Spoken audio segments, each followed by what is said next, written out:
Bonjour à tous et bienvenue dans ce nouvel épisode de Vivez la Vendée. On est toujours à Mortagne-sur-Sèvre avec Stéphane. Bonjour Stéphane. Bonjour. Donc toi tu es colombophile depuis 43 ans et dans cet épisode j'aimerais bien que tu nous parles un peu de l'avenir des pigeons voyageurs.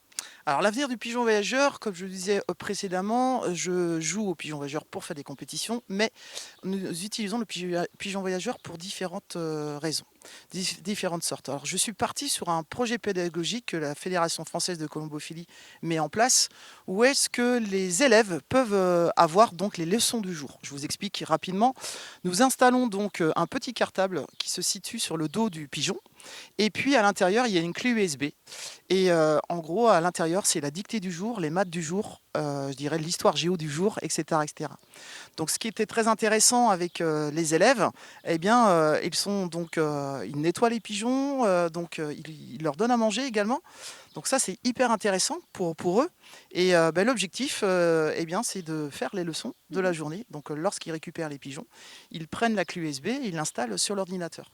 Et ça Donc, remplace quoi, les manuels alors ouais, surtout, ce qui se passe, c'est que les élèves en particulier se sentent, je dirais, comment dire ça? impliqués Impliqués, Plus ouais, impliqués à l'école, exactement. ouais. Donc pour le nettoyage, pour leur donner à manger, ils sont responsables.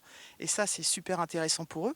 Et c'est du concret. C'est-à-dire qu'à notre époque, on disait un train arrive à telle heure, il s'arrête à telle heure, il repart à telle heure, à quelle heure le train arrive. Eh bien là, c'est le pigeon voyageur, s'arrête à telle heure, etc., etc. Et là, c'est du concret. Donc ça, c'est hyper intéressant. Et Ça n'existait pas avant, c'est en train actuellement de se développer ou... ouais, alors non, maintenant, voilà, pour moi, c'est plus du concret, parce qu'à l'époque, on disait un train ou une voiture, et là, actuellement, là, ça serait vraiment le pigeon voyageur. Ce qui est intéressant, c'est que souvent aussi des élèves qui sont en difficulté, qui n'aiment, je dirais, pas trop l'école, eh bien là, grâce au pigeon voyageur, eh bien, il y a, je dirais, entre le pigeon voyageur et l'élève, il y a une amitié qui se crée, et ça, c'est hyper intéressant. Il reste longtemps le pigeon après à l'école, enfin comment ça se Oui, passe? alors un pigeon voyageur peut vivre entre 18 et 25 ans à peu près. Ok. Donc là, ça peut être intéressant. Donc il peut y avoir vraiment un lien affectif entre le pigeon voyageur et l'élève. Et ça, c'est hyper intéressant. Donc voilà. Autrement, on utilise le pigeon voyageur pour une autre raison, pour sauver les gens. C'est un Mm. peu comme, je dirais, les chiens d'avalanche qui sauvent des gens. Donc on utilisait, il y a quelques années de ça, à l'hôpital des Sables d'Olonne, donc on utilisait donc le pigeon voyageur pour le transport sanguin. Donc c'est un peu la même chose. Donc on installait, je dirais, la fiole sanguine dans le petit cartable, et puis il partait directement à l'hôpital, puisque le colombier se situe à l'hôpital. Donc souvent, ça se faisait entre l'île-Dieu et l'hôpital des Sables d'Olonne. Donc quand la victime, on ne savait pas ce qu'il avait, qu'il n'avait pas de papier, etc., les pompiers prélevaient du sang et le pigeon partait directement à l'hôpital. Donc déjà, on avait un peu plus d'informations et ça allait beaucoup plus vite qu'un bateau, puisqu'un pigeon voyageur peut aller Il n'y a atteindre pas des... d'horaire quoi, il n'y a pas... Voilà, il n'y a pas d'horaire, etc. Donc, puis le pigeon voyageur peut atteindre des pointes jusqu'à 130 km/h, alors que un bateau, c'est 60 km/h maximum. Donc ça, c'est hyper intéressant. On l'utilise aussi, les Canadiens l'utilisent également pour sauver les gens. Donc c'est sous un avion, il y a une bulle en verre où est-ce qu'on installe un pigeon voyageur. Et il y a des gens qui sont là pour vérifier s'il y a des nappes de pétrole qui sont hélas dégazées, je dirais, sur la mer pour nettoyer leur cuve. Et il y a des gens qui sont là pour leur mettre des amendes dans les avions. Et ce qui se passe, c'est que lorsque le pigeon voyageur observe la couleur orange, je dirais, sur la mer, en gros, c'est comme si c'était des gilets de sauvetage qui se situent dans les bateaux. Et le pigeon voyageur est habitué à regarder cette couleur orange. Donc ce qui se passe, c'est que grâce à ses yeux, puisqu'il est capable de voir, je dirais, un grain de maïs à 400 mètres d'altitude, eh bien, je dirais, il alerte, je dirais, les pilotes d'avion pour leur dire, voilà, il y a un naufragé actuellement sur la mer. Les Même pigeons ont une bonne vision alors. les pigeons ont une bonne vision comme n'importe quel oiseau. Mhm. Et ça, c'est hyper important. On l'utilise aussi sur la Manche, entre l'Angleterre et la France et l'Angleterre. S'il y a des migrants aussi qui peuvent tomber dans l'eau, grâce aux pigeons voyageurs, toutes les 10 minutes, il y a à peu près 10 pigeons voyageurs anglais et français qui se croisent avec des caméras et qui sont situés sur le jabot et qui filment, hélas, je dirais, les gens qui sont dans l'eau. Et là, on envoie donc les hélicoptères pour aller les sauver. Est-ce qu'en temps de guerre, on utilise plus les pigeons voyageurs, même aujourd'hui? À l'époque, j'imagine que oui, parce que voilà. Mais aujourd'hui, qu'est-ce qu'il en est? Alors, on utilisait je dirais les pigeons voyageurs effectivement pendant la guerre 39-45 et 14-18, donc ils étaient munis d'une mini caméra, enfin d'une grosse caméra, je dirais qui était pratiquement aussi grosse que le pigeon et on filmait ni plus ni moins les soldats dans les tranchées.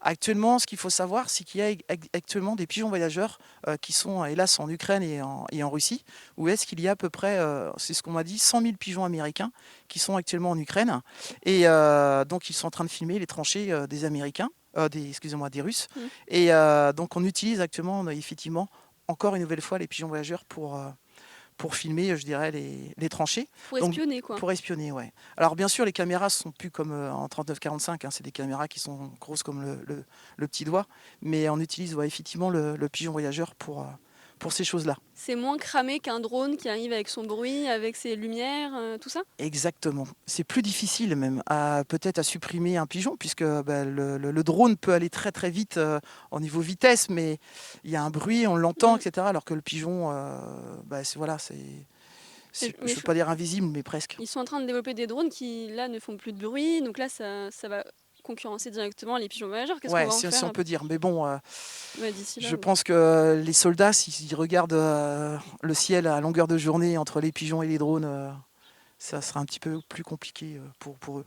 Et est-ce que c'est vrai qu'en t'écoutant, ça peut donner envie de posséder un pigeon voyageur? Est-ce qu'il y a un intérêt pour les téléspectateurs d'en avoir un chez soi ou pas vraiment? Alors oui, oui, oui, bah oui, parce que comme je disais, le lien qu'il y a entre moi et eux qui est extraordinaire. Ce qui est super aussi, c'est de savoir que le pigeon est lâché d'un endroit où est-ce qu'il n'est jamais allé, il revient automatiquement chez lui.